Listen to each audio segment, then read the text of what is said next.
Webster defines memorial as something that keeps remembrance alive. It can include a monument, like that one of the unknown soldier over at Arlington Cemetery, or it could be a speech or a recorded event, a ceremony, or even just something simply written down. You know, if you've seen that statue of Iwo Jima, then I think you know what I'm talking about. But does God do Memorial Days? And if he does, what would he use?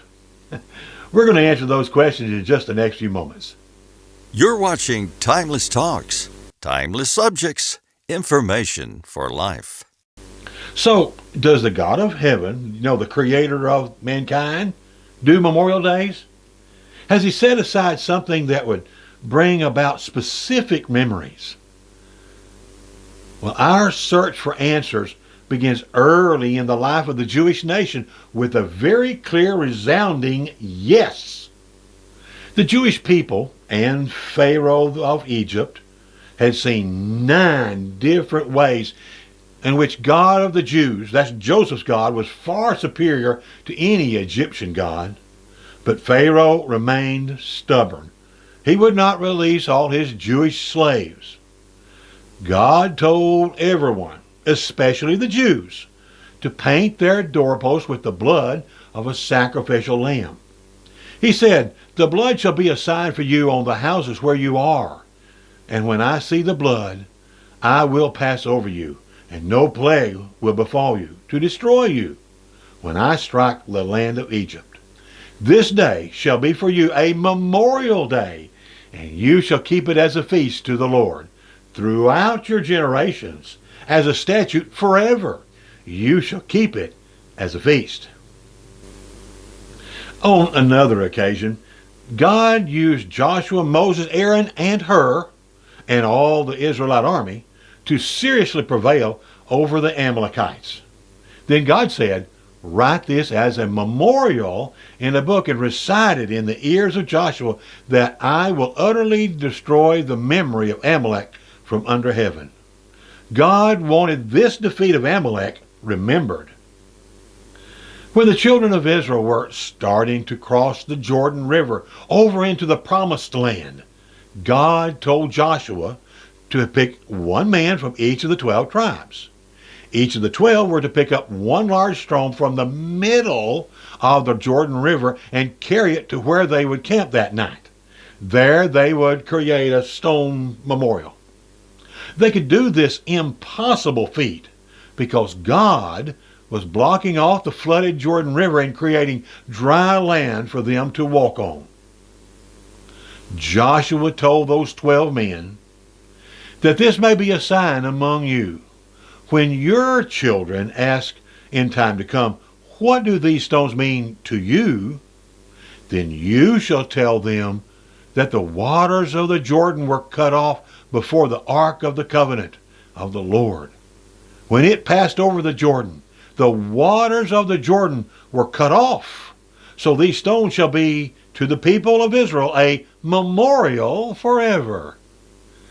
And there are numerous other times where God and his people created different memorials. Hope you'll take a look at the link you'll find here down below at timelesstalks.net. The most important Memorial Day that God and his Son ever created was set in motion on the night of Jesus' final Passover meal. Beginning in verse 14, "And when the hour was come, he reclined at table, and the apostles with him. And he said to them, I have earnestly desired to eat this Passover with you before I suffer. For I tell you, I will not eat it until it is fulfilled in the kingdom of God." And he took a cup, and when he had given thanks, he said, "Take this, and divide it among yourselves. For I tell you, from now on I will not drink of the fruit of the vine until the kingdom of God comes." And he took bread, and when he had given thanks, he broke it and gave it to them, saying, "This is my body, which is given for you. Do this in remembrance of me."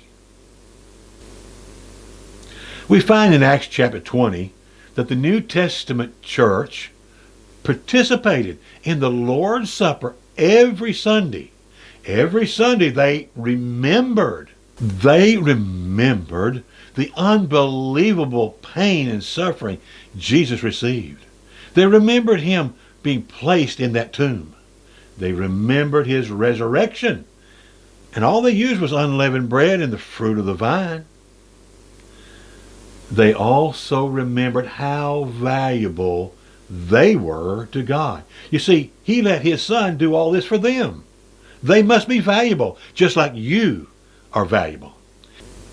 And each one who obeys Jesus' commands today will realize that through the cross, that sin debt of every person was graciously paid. We just need to obey so we can appropriate those benefits. Take a look at the series link you'll find below here at timelesstalks.net.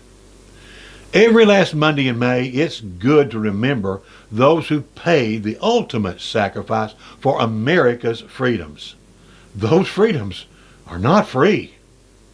But it's more important to remember God's greatest memorial event every Sunday.